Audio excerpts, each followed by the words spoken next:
Hi, I'm Mrs. Stiles. And I'm Mrs. Spencer. And we are here today to talk to you about UFLI Foundations. UFLI Foundations is Bronson Elementary's phonics program. UFLI stands for the University of Florida Literacy Institute. They have created a phonics program that is used worldwide.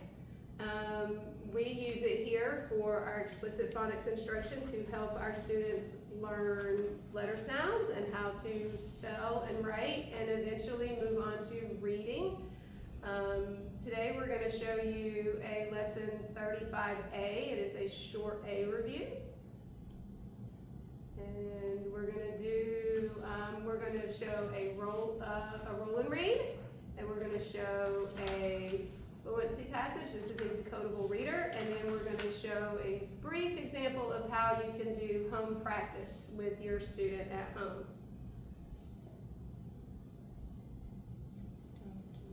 Okay. All right, so a breakdown of our lessons. We have, our lesson is given in 2 days. We have a day one where we review lessons from previous days. We talk about phonemic awareness. That's where our kids, we give them sounds, they blend them together, and then we give them the sound or words, and then they segment those words into the individual sounds that they hear in each word.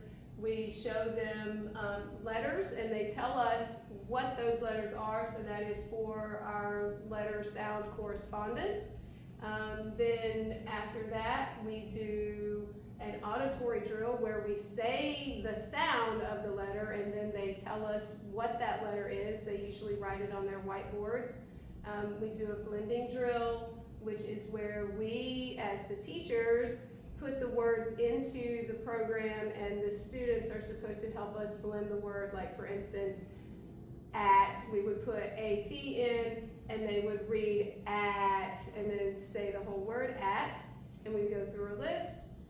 And then on day we introduce new concept. This is just introduction.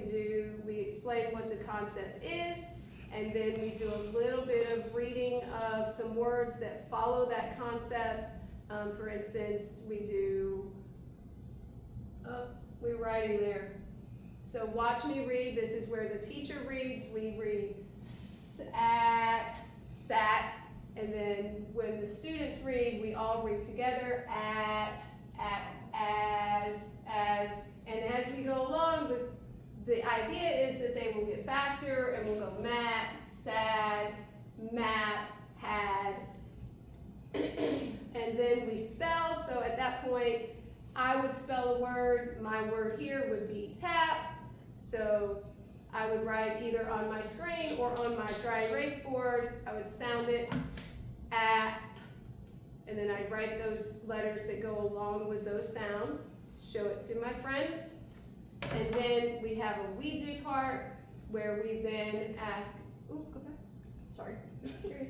And then we do a we do part where I say the word, and they help us all spell it. My word is hat, at, and then we spell it, H-A-T. The idea is that eventually they would be able to spell these words themselves. That is the end of day one. And then on day two, we start over with our new concept review, where we are doing a lot of the same stuff at the last part. So we would introduce our new concept. Short vowel A says a, like in the word apple, where it comes in our word, beginning, middle, or end, and then we give examples of those words. We review it for our sound wall, and then we write it again, then we read some more. Usually it's the same words, maybe a shortened list, and then we do word work, which is where now we do words where I'll say we could do it with magnetic letters.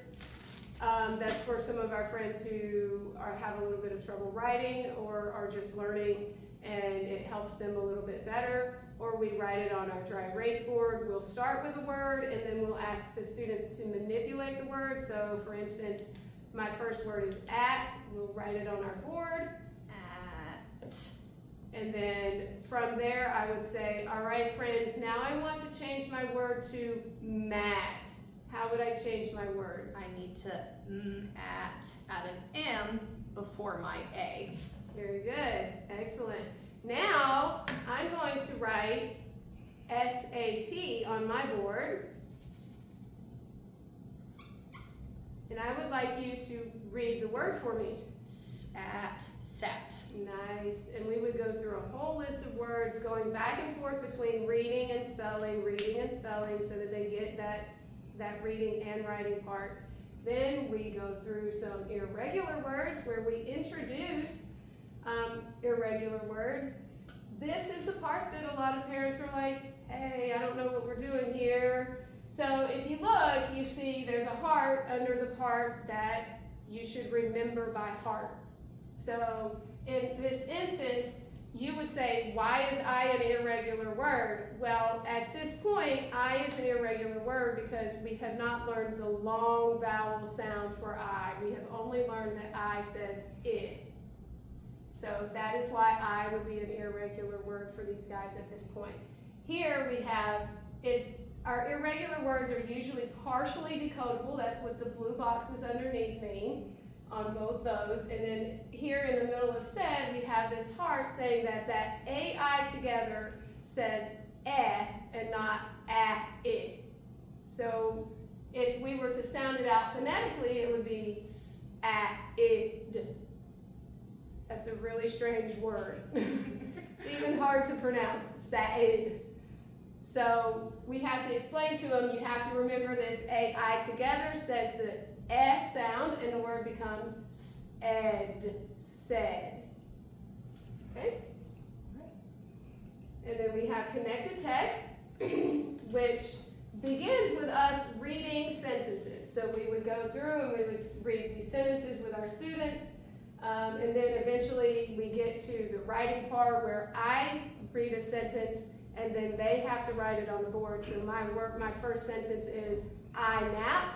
On their board, they would have to write that sentence. So I would say the sentence, they repeat the sentence, counting how many words are in the sentence, and then writing it on their board. And then we have decodable text, which comes from UFLI. All of this is UFLI material, so there's nothing that we pull from anywhere else. And we read. We go, initially when we start, we try to echo read to have a bag of hats and caps, and then we would have them read it. Then we choral read where everyone goes together and read it, and then we independent read where they would read it by themselves. And then we also have the little box at the top where they pick something from the text to illustrate, so they are also learning finding important information from a text to be able to fill out details as well. And we go through that, and that is a full 2-day lesson with UFLI. And then we have a roll and read, where this is basically all they do is they have this page, and they have a die, and they just roll the die. They look at the number. And it landed on 1. So then they read one of the words under that dice for 1. We'd say at. And then they would color that word.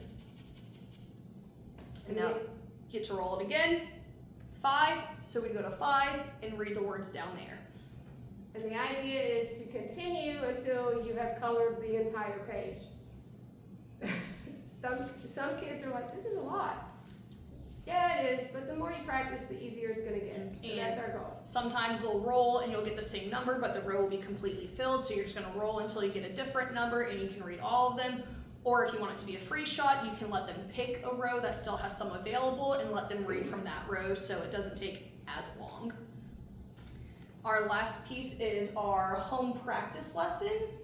So what it does is it has the new concept and sample words, so it tells you it's a short A lesson. It will give you the words that go along with it. It will give you those irregular heart words, sight words, high frequency words, all mean the same thing here. The IA said. Then it goes to our word chains, and our word chains is like what Miss Spencer showed when she was saying the words, and I would write at, and then she told me to add M before, or change at to mat, and you just change a couple letters or sounds at a time, and you either have them read it to you, or you tell them what to write, or you tell them the word and then they write that. It gives you also examples of these sample word chains, and then just 2 sentences at the bottom that you can practice at home as well. And you can have them, just tell them to write, have them copy it, working on handwriting the first time, or you can tell them how we do it in class, the cat sat, and have them sound out those words on their own. If you have any questions for us, your homeroom teacher will be happy to answer them. So you can reach out to us with our email on Remind here at the school, and we are more than happy to help you make your student be a great learner. Bye.